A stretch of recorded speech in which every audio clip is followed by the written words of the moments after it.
सड़क किनारे एक लड़की खड़ी है, नेकती हुई। सफेद सलवार कुर्ते में, लंबे बाल पानी से लटपटाए हुए। भैया जरा सुनिए। युवा शंभू साइकिल रोकते हुए हल्की मुस्कान के साथ। हाँ जी, आप कौन? इस बारिश में अकेली खड़ी हैं? मेरा घर सामने वाले गांव में है, पर रास्ता कीचड़ से भर गया है। क्या आप मुझे वहां तक छोड़ देंगे? बिजली कड़कती है और लड़की का चेहरा कुछ पल को अजीब सा चमकता है, लेकिन तुरंत सामान्य हो जाता है। शंभू ध्यान नहीं देता। अरे इसमें कौन सी बड़ी बात है? आ जाइए, बैठ जाइए।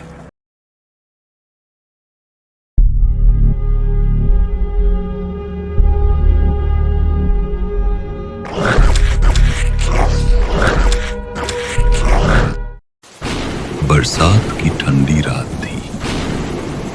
आसमान में बिजली चमक रही थी और हल्की हल्की बूंदें गांव की कच्ची सड़कों को कीचड़ में बदल रही थीं।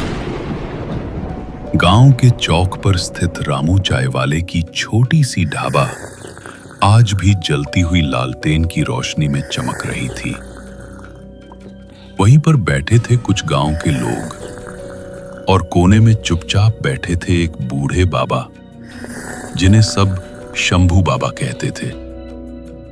लो जी, गर्मा गर्म चाय। ऐसी रात में तो चाय का मजा ही कुछ और है। रामू, तू तो हर मौसम में यही कहता है। अरे बाप रे, ये बरसात तो इस साल कुछ ज्यादा ही लंबी खिंच गई। खेत खलिहान सब भीग कर कीचड़ हो गए हैं। हाँ भाई, किसान भी परेशान है, लेकिन ये बरसात बस बरसात नहीं है। क्या मतलब?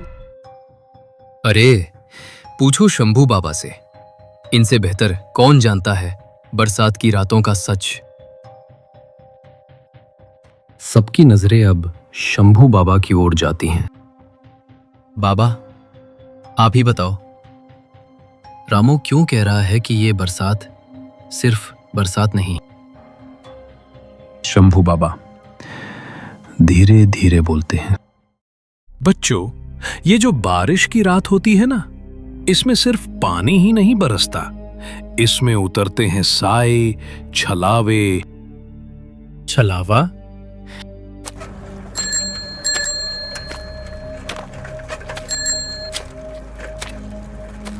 हाँ, बरसात की रात में अक्सर एक लड़की दिखाई देती है, सफेद कपड़ों में, भीगी हुई।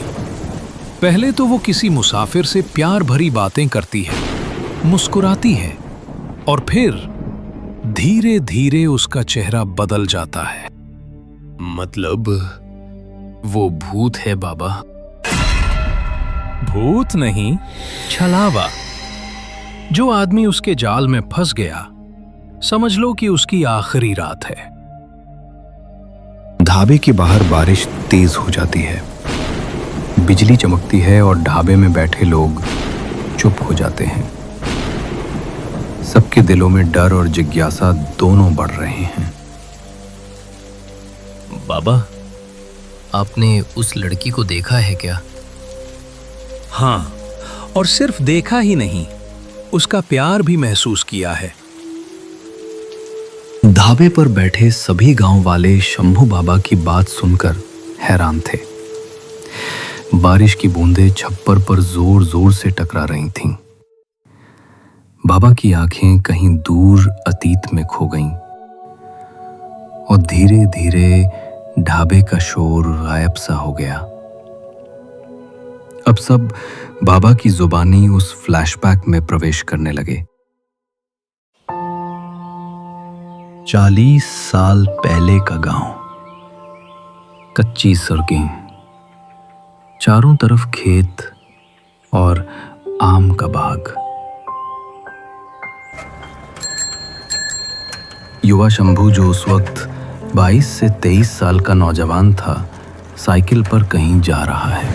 उस वक्त शंभू कोई बाबा नहीं था, बस एक नौजवान किसान, आंखों में सपने, दिल में चाहत और दिल की धड़कनों में एक अधूरी तलाश। सड़क किनारे एक लड़की खड़ी है, नेकती हुई, सफेद सलवार कुर्ते में लंबे बाल पानी से लटपटाए हुए। भैया जरा सुनिए। युवा शंभू साइकिल रोकते हुए हल्की मुस्कान के साथ। हाँ जी, आप कौन?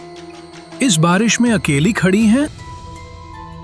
मेरा घर सामने वाले गांव में है, पर रास्ता कीचड़ से भर गया है। क्या आप मुझे वहां तक छोड़ देंगे? बिजली कड़कती है और लड़की का चेहरा कुछ पल को अजीब सा चमकता है, लेकिन तुरंत सामान्य हो जाता है। शंभू ध्यान नहीं देता। अरे इसमें कौन सी बड़ी बात है? आ जाइए, बैठ जाइए। बारिश की बूंदों के बीच साइकिल की घंटी और दोनों के बीच हल्की हल्की बातें होने लगी। लड़की की मुस्कान, उसकी भीगी पलकें और शंभू के दिल की धड़कनें तेज होने लगी। आप बहुत भले लगते हैं। पता नहीं क्यों ऐसा लगता है कि हम पहले भी मिले हैं। अगर पहले मिले होते तो मैं आपको कैसे भूल जाता? भूल गए तो क्या हुआ, मैं आपको याद दिला दूंगी। उस बारिश की रात पहली बार शंभू ने किसी लड़की के साथ इतनी नजदीकी महसूस की। दिल में एक अजीब सा खिंचाव था, जैसे कोई अनकहा रिश्ता हो। पर उसी समय गांव की सीमा पर पुराना पीपल का पेड़।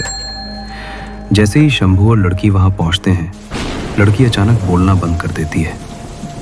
उसकी आंखें गहरी हो जाती हैं और चेहरा धीरे धीरे फीका पड़ने लगता है। अरे आप ठीक तो हैं? शंभू, बरसात की रात, कभी अकेले मत निकलना। इतना कहकर लड़की अचानक गायब हो जाती है। साइकिल खाली हो जाती है। शंभू घबराकर चारों ओर देखता है। बारिश तेज हो जाती है। बाबा की आंखें नम हो गईं। ढाबे पर सन्नाटा छा गया। गांव वाले सांस रोके सुन रहे थे। बाबा, वो लड़की सचमुच कोई इंसान थी या छलावा? पहली बार मुझे लगा था कि वो मेरी मोहब्बत है, लेकिन सच वो थी बरसात की रात का छलावा।